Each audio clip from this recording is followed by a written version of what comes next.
अस्सलामुअलैकुम वीवर्स, कैसे हैं आप सब। उम्मीद है कि आप सब खैरियत से होंगे, मुझे दुआओं में याद भी रखते होंगे।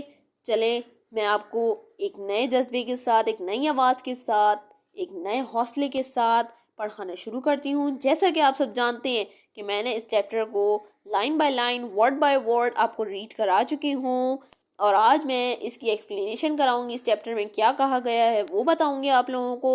चलिए शुरू करते हैं। सबसे पहले मैं आपको नेम रीड करवा दूं। हमारा चैप्टर था a visit to the museum. A visit to the museum, ठीक है। यूनिट नंबर 5 है ये, ठीक है। हम इसकी लाइन बाय लाइन में रीड करूंगी, उसके बाद आपको इसका मतलब बताऊंगी। A museum is a place where you can see a collection of rare and unique things under one roof. People who have interest in historical things often visit a museum. यानी कि museum एक जगह है जिसे हम देखने चाहते हैं, जिसके अंदर बहुत सी पुराने ज़माने की यूनिक कलेक्शन होती हैं उस एक छत के नीचे, और बहुत ही दिलचस्प होती हैं देखने में।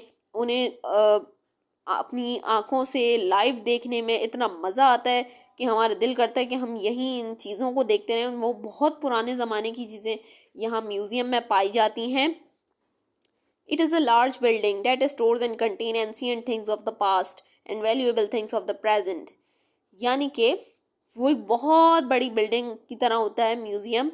बहुत ह्यूज होता है, बहुत बड़ा होता है, जिसके अंदर बहुत सारे स्टोर्स होते हैं, जिसके अंदर बहुत सारी माजी की चीज़ें रखी हुई होती हैं। और ख़ास करके अभी जो हमारी जो हाल की ज़िंदगी चल रही है, यानी कि अभी जो प्रेजेंट की ज़िंदगी चल रही है, उसकी चीज़ें भी वहाँ बहुत वैल्यूएबल हैं। तो आगे चलते हैं। Last Monday my school arrange a visit to the Lahore. यानी कि पिछले ही पीर हमारे स्कूल ने अरेंज किया कि हम लाहौर के म्यूज़ियम को विज़िट करेंगे, और वो कहाँ है, मॉल रोड के पास। It was very excited as I had never visited a museum before. We arrived at the museum at around 10 a.m. यानी कि वो म्यूज़ियम कहाँ है, मॉल रोड के करीब है, और बच्चे जो थे वो बहुत एक्साइटेड थे म्यूज़ियम में जाने के लिए, वहाँ की चीज़ों को देखने के लिए। और जब वो सुबह 10 बजे पहुँचे, our principal and teachers went along with us. When I entered the museum door, I was amazed to see many things in front of me. I felt as if I had entered a world of ancient civilization, art and culture. The museum consisted of many halls, many big halls and galleries. These galleries had different names according to the variety of things placed in them.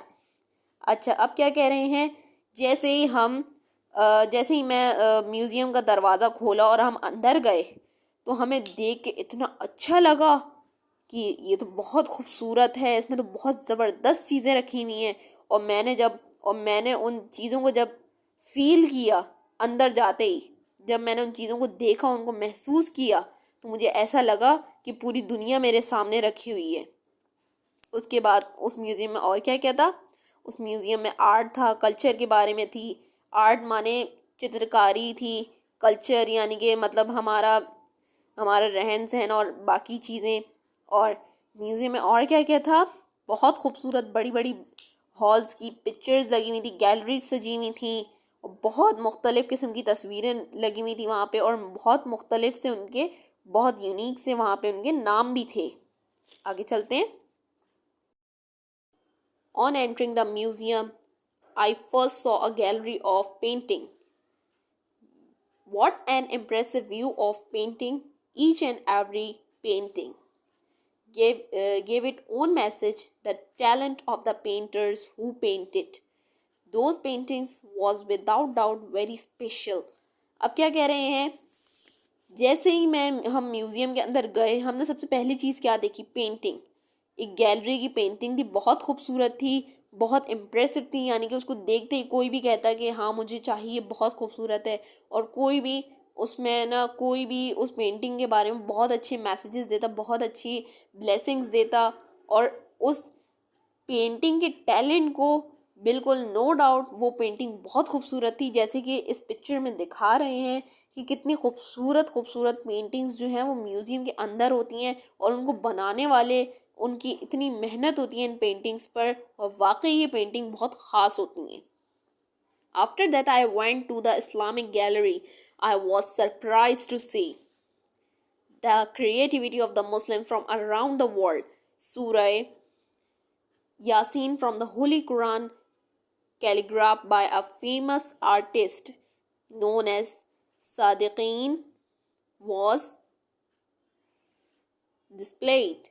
On turning right, I saw showcases which showed Muslim arts and craft. These included embroidered fabrics, shawls, footwear, jewelry, and plain and painted poetry. A large carpet made during the era of the Mughal Emperor Shah Jahan was displayed in this gallery. Information given on every showcase helped me to understand about every object displayed in the gallery. अच्छा, अब इसका क्या मतलब है? जब वो शुरू की पेंटिंग्स देखते देखते जब आगे बढ़े तो उन्हें नज़र आई कि इस्लामिक गैलरी, और उसे देख के वो इतना हैरान हुए कि कितनी खूबसूरत मुसलमानों की तस्वीरें बनी हैं, यहाँ पर लगी हैं. और सूरह यासीन में भी इसका जिक्र है कि इसको किसने बनाया है, किसने दिखाया है. उनका नाम क्या है? सादिकीन. और on turning right I saw showcases which showed Muslim arts and craft. और इसमें और इस हर एक तस्वीर में मुसलमानों के आर्ट का, मुसलमानों की क्राफ्ट के, यानी कि मुसलमानों की मेहनत का, उनकी ड्राइंग की झलक नज़र आ रही थी. These included embroidered fabrics, shawls, footwear, jewelleries. और इन सब तस्वीरों के साथ साथ उनकी फैब्रिक्स, उनके एम्ब्रॉयड वगैरह, उनके फैब्रिक्स यानी कि उनके कपड़े, उनकी शॉल, उनके फुटवेयर्स, उनकी ज्वेलरी और प्लेन पेंटेड पोइट्री, ये सब वहाँ मौजूद था, जो कि a large carpet made during the era of the Mughal emperor Shah Jahan वो डिस्प्लेड. और इसमें एक कारपेट भी था जिसके ऊपर एक पिक्चर लगी हुई थी शाहजहाँ की, वो बहुत खूबसूरत नज़र आ रही थी. इसी के साथ साथ बाकी इंफॉर्मेशन के लिए, यानी कि बाकी मालूमात के लिए भी हर शोकेस, यानी कि हर तस्वीर के नीचे जो शोकेस बने हुए हैं, यहाँ पे तस्वीरों में जो शोकेस दिख रहे हैं, ये वाले शोकेस, इनके नीचे इनकी इंफॉर्मेशन थी कि ये किसके हैं, कब यहाँ रखे गए और कब इनकी तामीर हुई. सब चीज़ें इसमें लिखी हुई हैं ताकि जो भी पढ़े उसके लिए बहुत हेल्पफुल हो, वो बहुत आसानी से इसे पढ़ सके कि ये किसके बारे में है और कब ये चीज़ें यहाँ हुई. तो आगे बढ़ते हैं. ये नीचे की 2 लाइन्स भी रीड कर लें उसके बाद. I saw a few more galleries on the ground floor and then went upstairs to the first floor. Some more surprises were waiting for. अच्छा, इसके बाद इसमें क्या कह रहे हैं? I saw a few more galleries, यानी कि हमने बहुत सारी और भी गैलरीज देखी जो ग्राउंड फ्लोर पे थी, लेकिन जब हम फर्स्ट फ्लोर पे पहुँचे तो उससे भी हम बहुत खूबसूरत चीज़ें देख के बहुत हैरान रह गए. आगे पढ़ेंगे. Me there, one of the galleries was telling a story of the struggle for freedom of Muslim with the help of paintings, photographs, and newspaper cuttings. There were pictures of Quaid-e-Azam and our great poet Allama Muhammad Iqbal. What magnificent and sophisticated personalities they were. और उन्होंने क्या देखा? जैसे ही वो first floor पे पहुँचे तो उन्हें मुसलमानों के मुताल्लिक फ्रीडम की गैलरीज नज़र आईं. इस तरह की चीज़ें उन्हें वहाँ नज़र आईं. उनकी बहुत सारी चीज़ें वहाँ लगी हुई थी और बहुत खूबसूरत थी सब, जो कि हमें पेंटिंग के ज़रिए, फ़ोटोग्राफ्स के ज़रिए, न्यूज़पेपर कटिंग के ज़रिए हमें वहाँ नज़र आ रही थी, जिसमें अल्लामा क़ायद-ए-आज़म की भी पिक्चर थी, अल्लामा इकबाल की भी तस्वीर थी, और उनकी बहुत सारी खूबसूरत पर्सनालिटीज़ के साथ बहुत सूट कर रही थी, और उनके बारे में बहुत कुछ, उनकी पर्सनालिटी के बारे में बहुत कुछ वहाँ लिखा हुआ भी था. At the end of this gallery, pictures of martyrs from the Pakistan army made us so proud. They were our heroes. Next, I visited a section showing collection of coins. The Lahore Museum has one of the largest collection of coins. These collection displayed some of the oldest coins, including the ones used in the era of the Mughal Sikhs and the British. Finally, I came downstairs and visited a few more sections in the museum. I saw a fine collection of stamps, statues, handicraft, weapons, wooden furniture, and stuffed animals. I walked around the museum with my class fellows for about 3 hours. Soon it was time to go back. After leaving the museum, I gained a great wealth of knowledge. The Lahore Museum was worth the visit. I will surely visit it again with my family sometime, inshallah. अच्छा देखिए अब क्या कह रहे हैं कि जब हमने जब ना कायदे आज़म की तस्वीरें देखी, उनकी पर्सनालिटीज़ के बारे में, उनकी चीज़ों को देखा, उनको पढ़ा, उन्हें बहुत अच्छे से उनको जाना, उनको देखा, देख के जो हमें एहसास हुआ वो हमें बहुत अच्छा लगा। और आखिर में जब हम एक लास्ट गैलरी की तरफ यानी कि एक लास्ट सेशन की तरफ जा रहे था, वो ये था कॉइन्स के बारे में।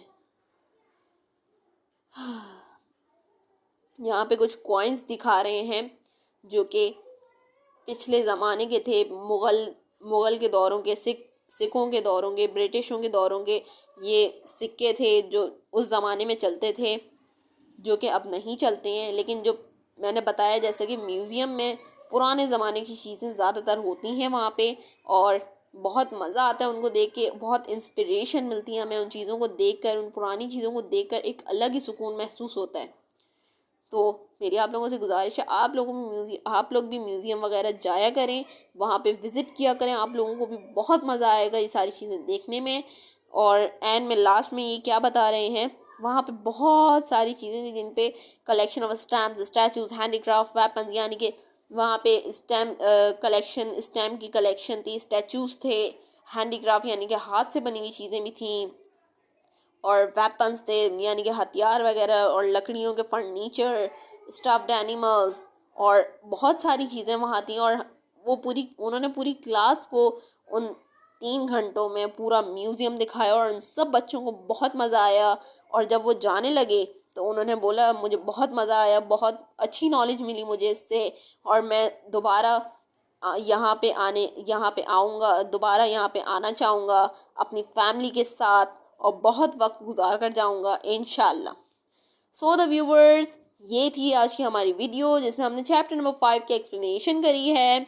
उम्मीद है कि आप लोगों को मेरी एक्सप्लेनेशन पसंद आई हो। अगर मेरी वीडियो पसंद आई हो तो एक लाइक शेयर सब्सक्राइब करना मत भूलिएगा, और बेल आइकन को प्रेस करना मत भूलिएगा। अपना बहुत सारा ख्याल रखिएगा। मैं नेक्स्ट वीडियो में फिर हाजिर होंगी चैप्टर नंबर 6 के साथ। तब तक मुझे इजाज़त दीजिए। अल्लाह हाफिज़।